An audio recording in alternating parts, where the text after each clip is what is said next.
And now it's my great pleasure to introduce to you the chair of this meeting, who has gone above and beyond to coordinate this roundtable, George Seppenfeld.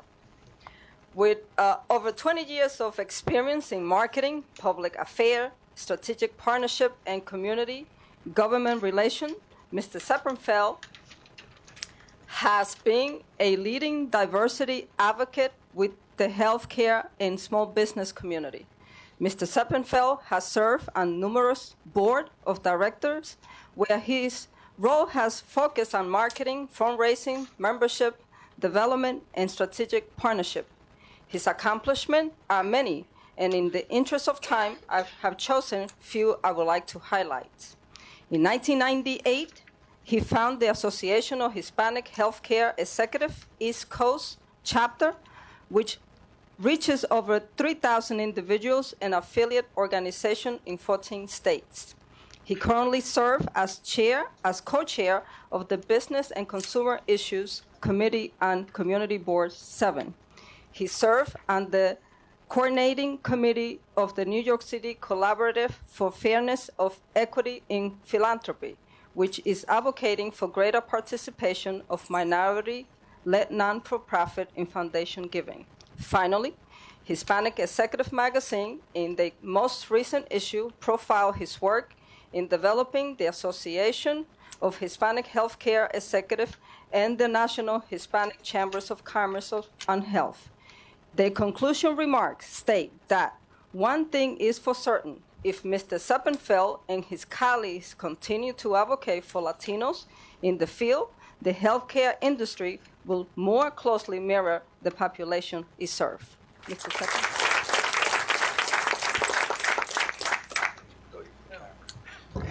Thank you very much, George. Let me just begin by saying 2 sentences about the Latino Medical Student Association.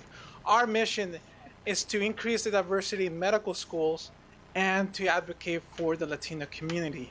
One of the big statistics that really is hard to us and it's hard to deal with is that by the year 2025, there'll be 121,000 physicians shortage nationwide. Wow. Unfortunately, all communities will not be affected equally. And in fact, the Latino community is one that is most likely to be affected the most. Why? First, 55% of all successful medical school applicants come from the 5 percentile tier of family income. That is to say, they're coming from a family income of average of $90,000 a year, which most Latinos do not. Second, the average medical student debt right now is $155,000 a year, wow, which has put on pressure in the medical profession to push for specialty training. There's no longer going to be enough primary care physicians to meet the demands the Latino community will need. Third, there's been a stagnant number of Latino medical students applying to residency programs, and a stagnant number of Latinos getting into medical schools. The numbers are just not there. They're not applying. They're avoiding their profession. Why?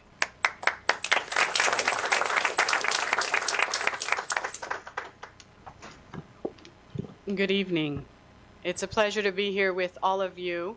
And I usually don't need a mic, so I'm going to turn it away. I am very, very impressed to be in the presence of such dedicated professionals who have been at the forefront of all of these issues for many, many years. Some of you I know for a very long time. Others of you I've just met tonight.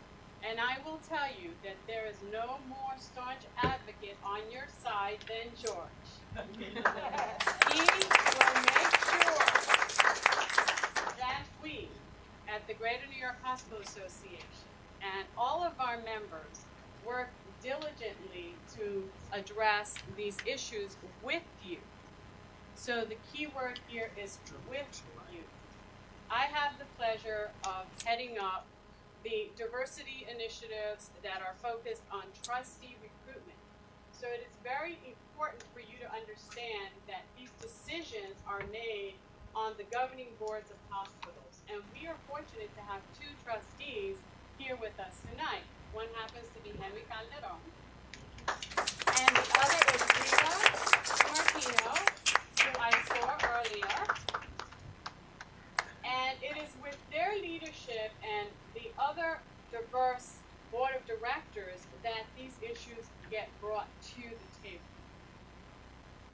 In addition to that, workforce issues has been a particular interest for Greater New York Hospital Association. And my colleague, Lloyd Bishop, who's the vice president at Greater New York, addresses cultural competency, healthcare leadership executive training, as well as the summer enrichment program in which we focus on undergraduates and graduates. My name is Yakir Arteaga, and I'm a dentist. I'm actually the vice president of the New York chapter of the Hispanic Dental Association. And I just want to say that if we're behind in medicine, we're way behind in dentistry.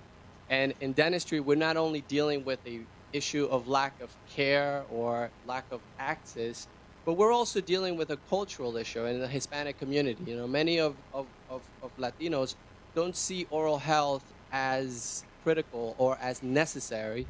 And, you know, if we look at the literature today, we're finding more and more links between poor oral hygiene and diabetes, cardiovascular disease, or low birth weight babies.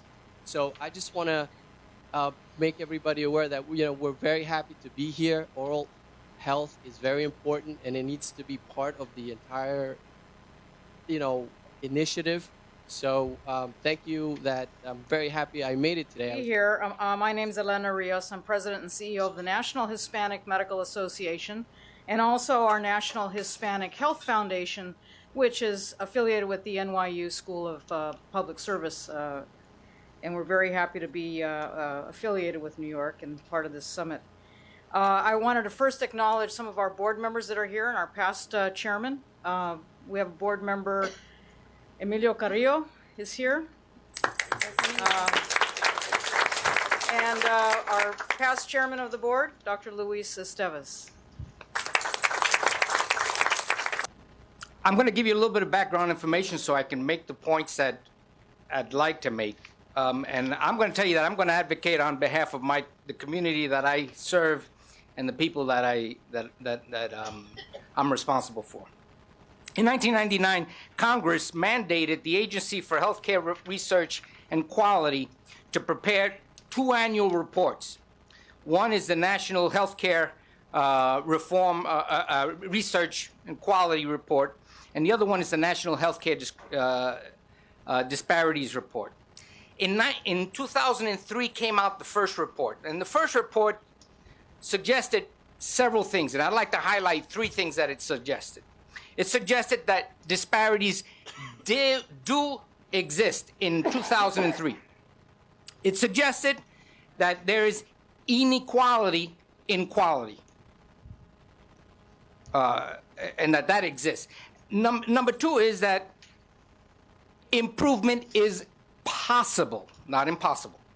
And number 3 is that disparities cost money. I have heard from the panelists are that the importance of maintaining Patient Protection Affordability Care Act, not just for medical services, but oral services and mental health, and that there is health disparities as cited by the different data that has been stated by the panelists.